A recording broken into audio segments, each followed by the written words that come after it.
Bertie the bus was giving some visitors a tour of the island of Soda.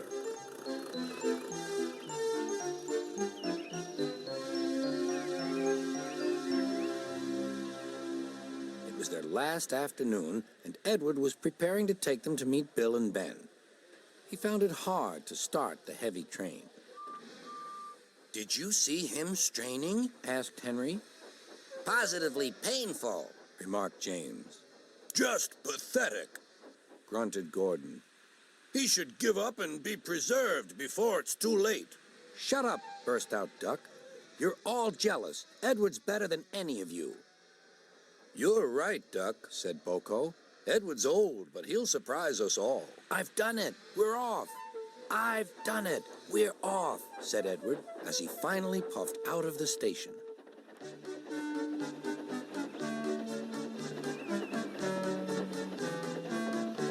Bill and Ben were delighted to see the visitors. They loved being photographed.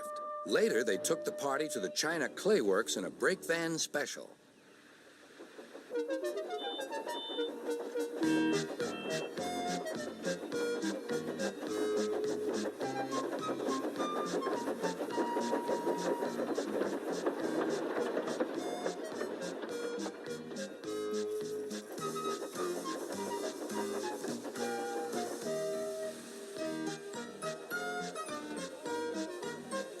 Everyone had a splendid time, and the visitors were most impressed.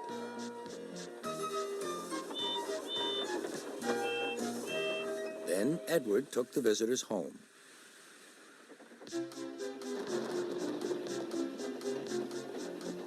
On the way, the weather changed. Wind and rain buffeted Edward. His sanding gear failed, and his fireman rode in front, dropping sand on the rails by hand. Suddenly, Edward's wheels slipped fiercely, and with a shrieking crack, something broke. The crew inspected the damage. Repairs took some time. One of your crank pins broke, Edward, said his driver. We've taken your side rods off. Now you're like an old-fashioned engine. Can you get these people home? They must start back tonight. I'll try, sir, promised Edward. Edward puffed and pulled his hardest, but his wheels kept slipping and he could not start the heavy train. The passengers were anxious. The driver, fireman, and conductor went along the train, making adjustments between the coaches.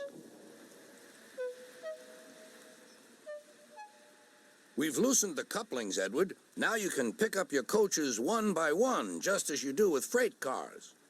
That'll be much easier, said Edward. Come on, he puffed and moved cautiously forward. The first coach moving helped to start the second, and the second helped the third.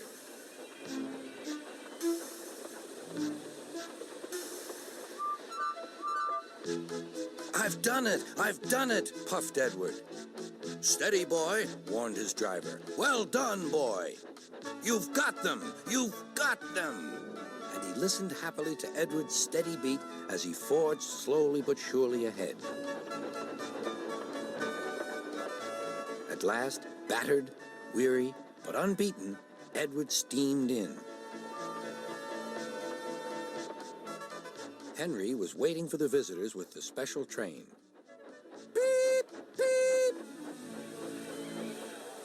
Sir Topham Hatt angrily pointed to the clock, but excited passengers cheered and thanked Edward, his driver, and fireman.